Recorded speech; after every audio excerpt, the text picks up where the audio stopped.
Hello dear everyone, कैसे हो सब? बिल्कुल बढ़िया।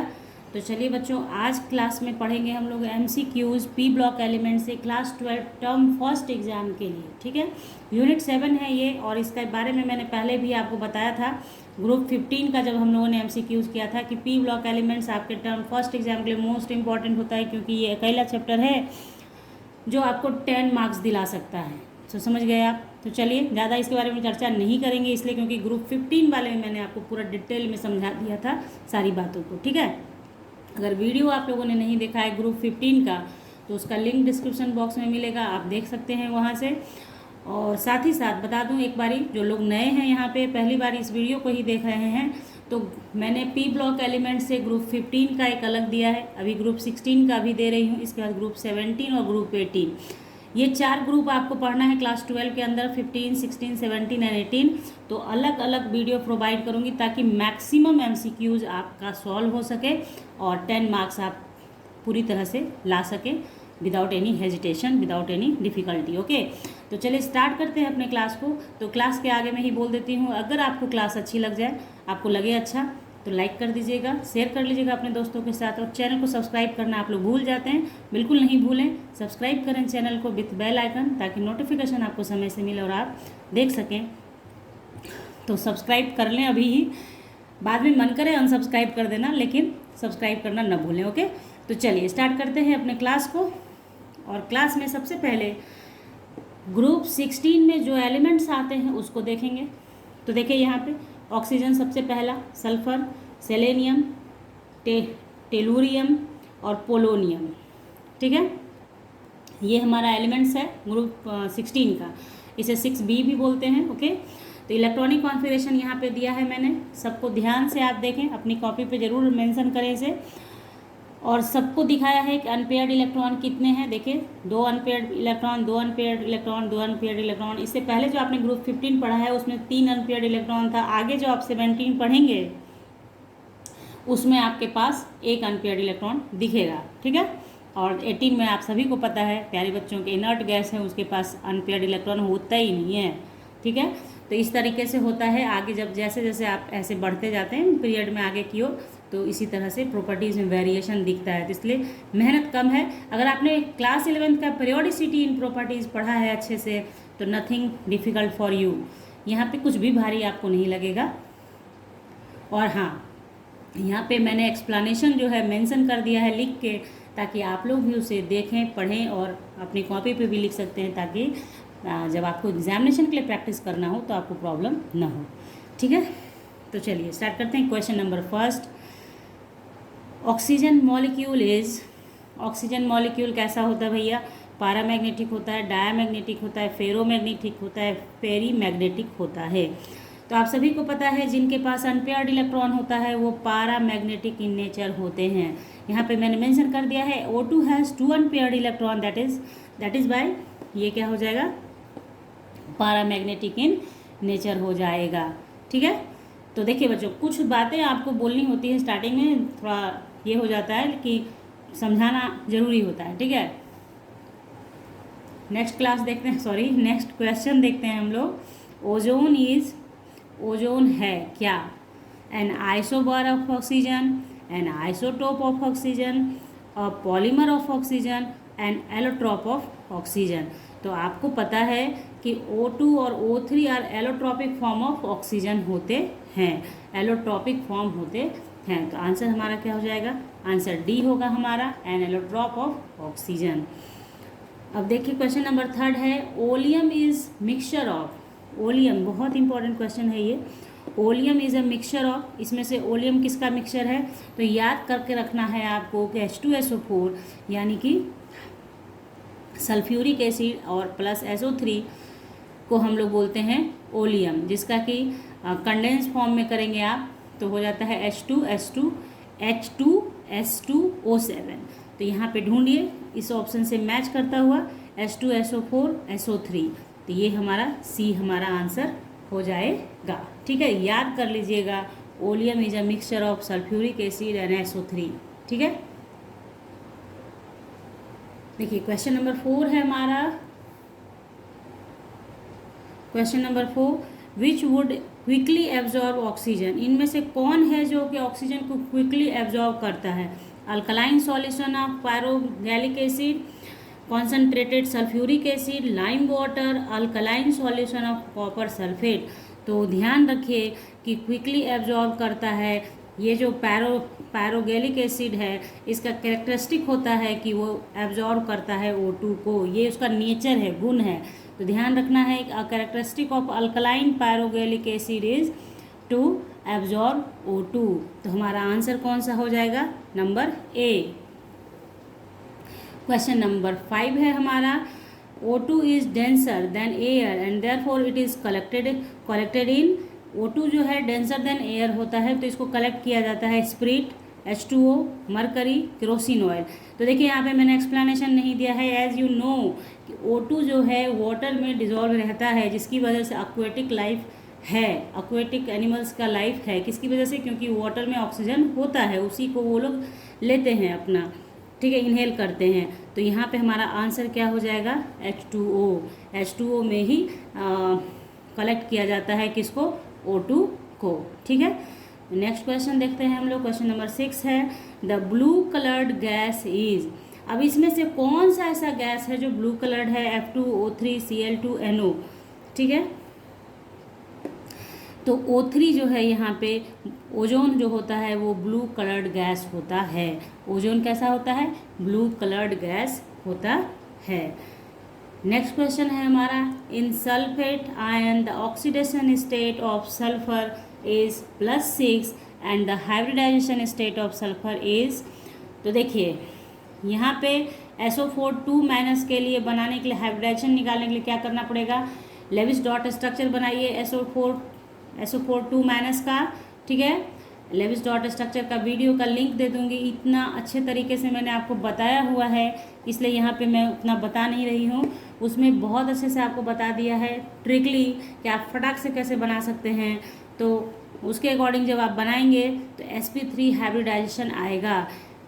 लेविस डॉट स्ट्रक्चर के वीडियो का लिंक एकदम स्टार्टिंग में ही दे दूँगी आपको, डिस्क्रिप्शन बॉक्स में देख लीजिए उसे एक बारी। स्किप कर के भी देखेंगे तो भी आपको समझ में आ जाएगा, ठीक है। वीडियो थोड़ी लंबी है क्योंकि समझाना होता है बेसिक, इसलिए तो आप स्किप करके देखें, अपने काम का चीज़ देख लें। SO4 2- is sp3 hybridised. तो हमारा हो गया sp3 हाइब्रिडाइज, ओके। हाँ देखिए नेक्स्ट क्वेश्चन है बच्चों, hybridisation in SF6 is. SF6 में कैसा हाइब्रिडाइजेशन होता है ना? तो SF6 में कैसा हाइब्रिडाइजेशन होता है हमारा? sp3d2, sp3d2। SF6 में S होता है F ऐसे। तो कितना हो गया? 1 2 3 4 5 6 हो गया ना। तो 4 के लिए sp3 और बचे हुए 2 के लिए d2, sp3d2, ठीक है, इस तरीके से। नेक्स्ट हमारा यहाँ पे टिक आउट कर लो आप, B नंबर है हमारा, ठीक है। देखिए क्वेश्चन नंबर 9 है हमारा, in the reaction H2S + O3 gives the products are. यानी H2S और O3 को जब आप रिएक्ट करवाते हैं तो कैसा प्रोडक्ट बनता है, क्या प्रोडक्ट बनता है? तो देखिए इसमें क्या है, इसको आपको प्रैक्टिस करना होगा, इसको याद करके रखना होगा, लिख के रखना होगा, ताकि आप जैसे एग्जामिनेशन के 1 दिन 2 दिन पहले रिवीजन करने के लिए सबको लिख के रखिए, ताकि आप एक बारी सरसरी निगाह से देखें और आपका काम हो जाए। तो H2S और O3 जब रिएक्ट करता है तो बनाता है H2O, O2 और S, H2O, O2 + S, ठीक है। तो इस ऑप्शन को ढूंढिए, जहाँ है वही आपका आंसर हो जाएगा। ये देखो यहाँ पे O होगा, ठीक है, H2O। तो ये हमारा ऑप्शन नंबर A हो गया, ओके। नेक्स्ट क्वेश्चन है हमारा क्वेश्चन नंबर 10। देखिए, which hydride has the lowest boiling point. अब इसमें से हाइड्राइड दिया हुआ है, सब 16 ग्रुप एलिमेंट ही है, क्योंकि ग्रुप 16 ही हम लोग देख रहे हैं। तो इसमें से अब बताइए कि किसका बॉइलिंग पॉइंट लोएस्ट है, कम है, ठीक है। तो H2O है, H2S है, H2SE है और H2TE है, ठीक है। तो the boiling point increases with increase in molecular weight, ठीक है। ये आपको याद कर लेना है, लिख लेना है कि आपका जो बॉइलिंग पॉइंट होता है वो इंक्रीज करता है विथ इंक्रीजिंग मॉलिकुलर वेट। तो मॉलिक्यूलर वेट इंक्रीज जैसे जैसे करेगा बॉइलिंग पॉइंट इंक्रीज करेगा, लेकिन यहाँ पे H2O shows H bonding and दस बॉइलिंग पॉइंट ऑर्डर क्या हो जाएगा, क्योंकि H2O जो है मॉलिक्यूलर वेट के हिसाब से H2O तो बेचारा सबसे ऊपर में है, तो मॉलिक्यूलर वेट तो उसका कम है, लेकिन चूंकि वाटर में क्या टेंडेंसी होता है, H बॉन्डिंग बनाने की टेंडेंसी होती है, जिसके कारण इसका बॉइलिंग पॉइंट बढ़ जाता है, बॉइलिंग पॉइंट बढ़ जाता है, क्योंकि बॉन्ड एक तो H बॉन्डिंग स्ट्रांग है, उसको ब्रेक कराने के लिए एनर्जी देनी होती है, तो बॉइलिंग पॉइंट इन्हेंस कर जाता है, बढ़ जाता है। तो उस अकॉर्डिंग यहाँ पे हमारा सबसे हाईएस्ट बॉइलिंग पॉइंट पे कौन रहेगा, H2O, और उसके बाद मॉलिक्यूलर वेट के अकॉर्डिंग आप देखेंगे तो सल्फर सबसे पीछे है, सेलेनियम, टेलुरियम और वाटर। बात आ गई समझ में आपके कैसे हुआ? कभी कभी कन्फ्यूजन हो जाता है, जैसे आपने इतना पढ़ लिया कि boiling point increases with increase in molecular weight of, ठीक है, तो आप उसके अकॉर्डिंग तो वाटर को यहाँ ला के रख देते ऐसे सबसे पीछे कि कम है क्योंकि मॉलिक्यूलर वेट इसका कम है, लेकिन नहीं, वाटर H बॉन्डिंग बनाता है, दैट्स वाई इसका मॉलिक्यूलर वेट और लोगों से बढ़ गया। बाकी सीक्वेंस उसी तरीके से है, सल्फर के बाद सेलेनियम, सेलेनियम के बाद टुलेरियम। ओके, समझ में आ गई बात? नेक्स्ट क्वेश्चन देखते हैं। क्वेश्चन नंबर 11 है हमारा, एलिमेंट्स OS यानी oxygen, sulphur, selenium and tellurium are usually known as, किस नाम से जाना जाता है इन सबको मिला के? जैसे 15 वाले को बोले थे पैनिकोजोइन बोलते हैं, उसी तरह से यहाँ भी इसको क्या बोलते हैं, तो metals, rare earths metal, coins metal, chalcogens, ठीक है। तो देखिए क्वाइंस मेटल्स बोलते हैं कॉपर, सिल्वर, गोल्ड को, इसलिए ये होगा नहीं। रेयर अर्थ आप जानते हैं किसको कहते हैं, किसको कहते हैं, F ब्लॉक एलिमेंट्स को कहते हैं, F ब्लॉक जो आपका इनर ट्रांजिशन है उसको। मेटल्स तो मेटल्स समझ ही रहे हैं आप, तो यहाँ पे ऑप्शन कौन सा जाएगा, कैल्कोजेंस। तो कैल्कोजेंस का मतलब होता है, कैल्कोजेंस आर ओर फॉर्मिंग एलिमेंट्स, यानी ओर बनाता है, मेटल्स का जो ओर्स होता है उसको बनाता है। तो आप जानते हैं कि मेटल के मैक्सिमम ओर्स जो होते हैं वो ऑक्साइड और सल्फाइड के फॉर्म में ही पाए जाते हैं, इसलिए इसको कैल्कोजेंस मतलब ओर फॉर्मिंग एलिमेंट्स कहा जाता है। समझ में आ गई बात? आगे बढ़ें, नेक्स्ट क्वेश्चन देखिए। 12 है हमारा, the group 16 elements are characterised by the electronic configuration, ठीक है। तो ग्रुप 16 का इलेक्ट्रॉनिक कॉन्फ़िगरेशन किससे कैरेक्टराइज्ड होता है? अभी जस्ट मैंने आपको जो स्टार्ट किया था वीडियो उसी टाइम बता दिया था, जिसमें था NH2NP4, तो ऑप्शन नंबर ए जाएगा, ठीक है। ये दिखा दिया आपको मैंने कि इलेक्ट्रॉनिक कॉन्फ़िगरेशन से भी क्वेश्चन रह सकते हैं, दैट्स वाई आपको इलेक्ट्रॉनिक कॉन्फ़िगरेशन पे भी प्रैक्टिस रखना है। ओके, मतलब पहला आधार है, किसी भी ग्रुप या पीरियड्स को आप पढ़ने बैठते हो ना, तो सबसे पहले ग्रुप का जो आपका कॉन्फ़िगरेशन है, इलेक्ट्रॉनिक कॉन्फ़िगरेशन बेसिक, वो पता होना चाहिए। ओके, नाउ क्वेश्चन नंबर 13 है हमारा,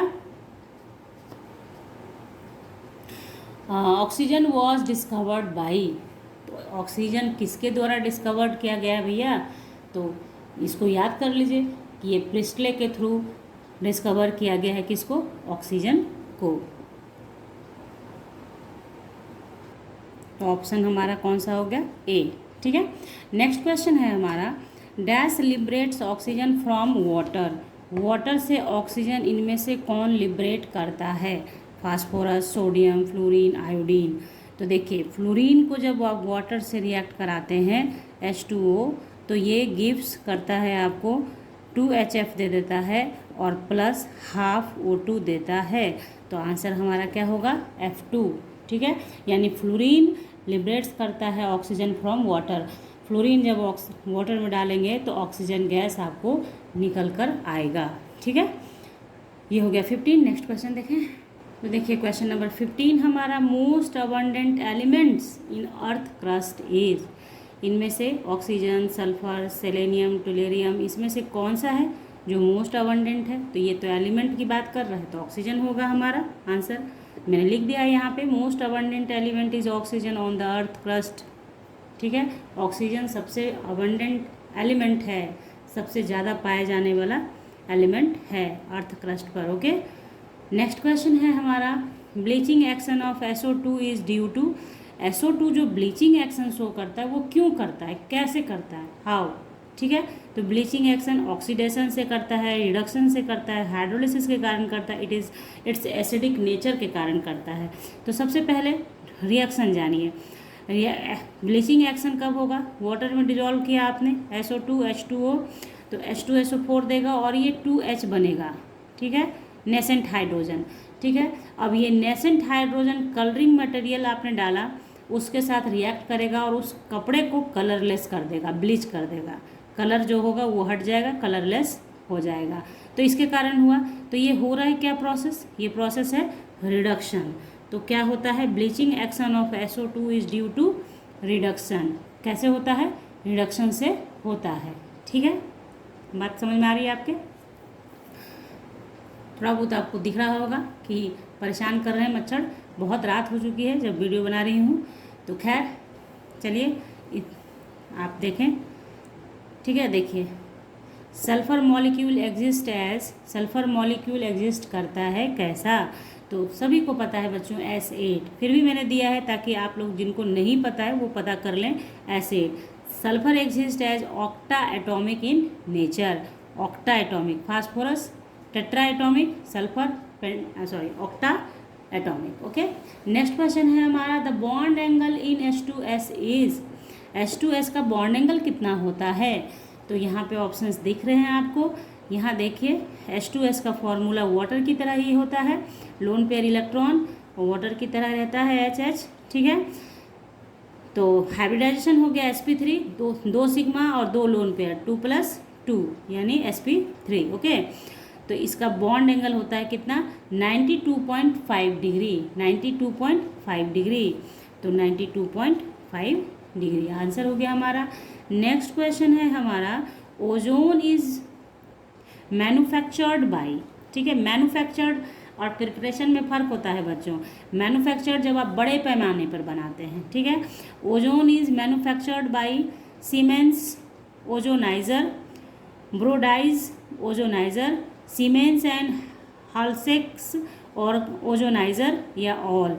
तो यहाँ पे याद करना है आपको कि सी जो है, सी होगा, सी जो है मैन्युफैक्चर्ड का मेथड है, यानी सीमेंस एंड हालसेक्स मेथड जो है ये आपका मैन्युफैक्चरिंग के लिए यूज़ होता है, यानी बड़े पैमाने पर लार्ज स्केल पे बनाने के लिए इस्तेमाल होता है।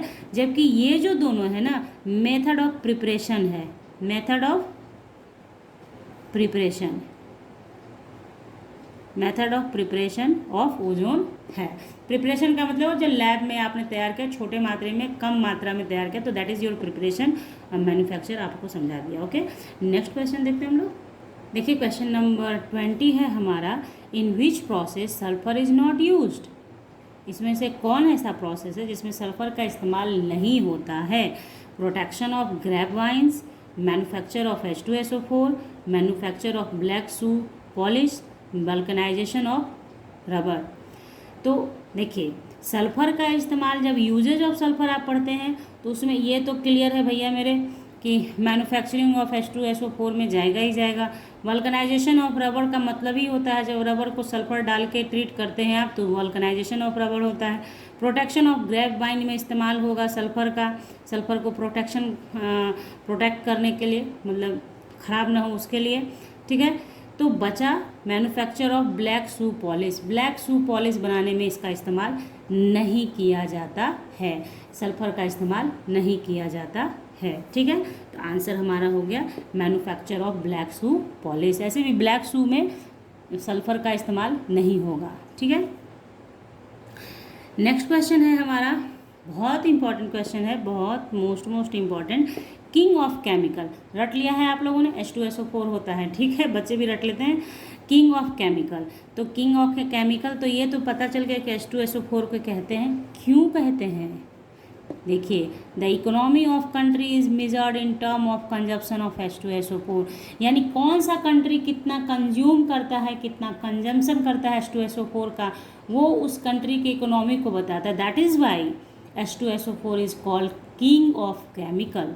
केमिकल का किंग है ये, ठीक है, बात आई समझ में। तो आज आपने ये जाना, तो इसलिए जानिए कि सिर्फ, इसलिए मैंने एक्सप्लेनेशन मेंशन किया है कि कुछ बच्चे उसको लिखना चाहते हैं, जैसे मैं बताती हूँ सिर्फ, जैसे मैं बता देती अभी H2SO4 इसका आंसर है।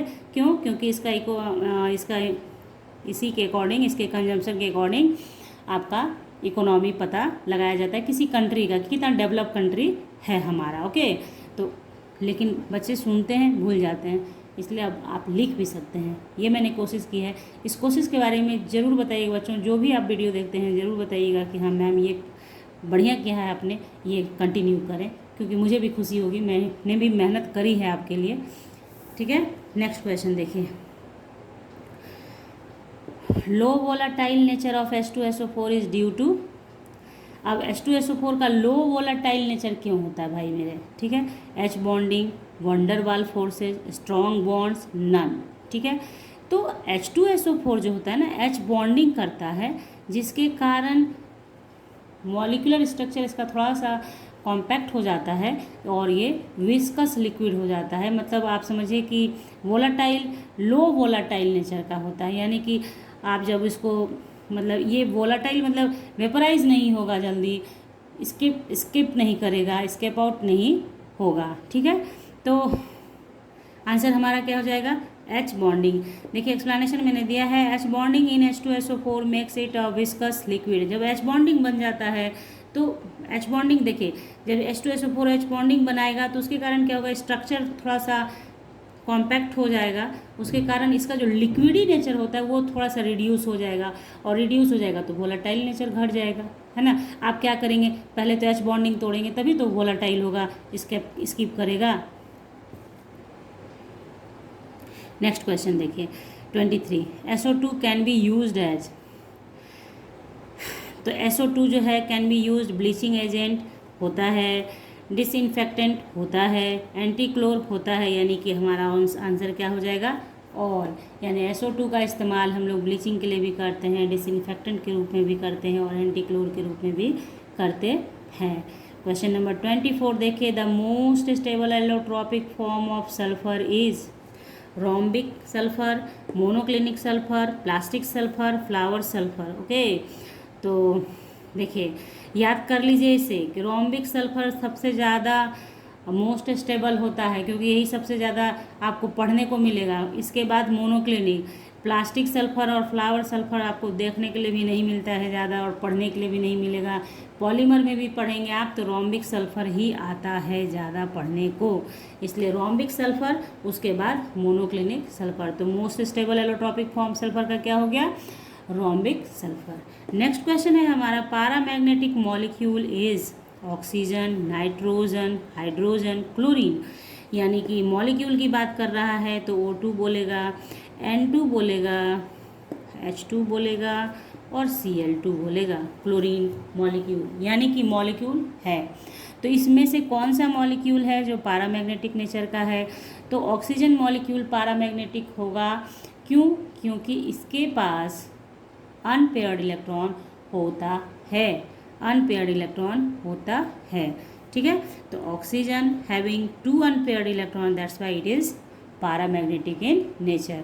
ऑक्सीजन का इस वीडियो के स्टार्टिंग में ही आपको कॉन्फ़िगरेशन दिखाया है, उसमें आपके पास 2 अनपेयर्ड इलेक्ट्रॉन है, तो अगर एक भी अनपेयर्ड इलेक्ट्रॉन होता है तो पैरामैग्नेटिक हो जाता है, लेकिन जिसके पास जितना ज़्यादा अनपेयर्ड इलेक्ट्रॉन होगा वो ज़्यादा ही पैरामैग्नेटिक हो जाता है।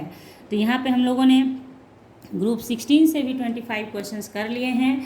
अभी देखिए एक सेट में दे रही हूँ पहले आप लोगों को, जैसे 15 का दिया, 16 का दिया, 17 का दूंगी, 18 का, फिर एक और सेट तैयार करूँगी आप लोगों के लिए एक एक करके। ठीक है, तो पहले इतना इतना तैयारी करके रखें, आप लोग दिमाग में सेट करें, फिर 25 क्वेश्चंस का अलग सेट लेकर फिर से आऊँगी आपके पास।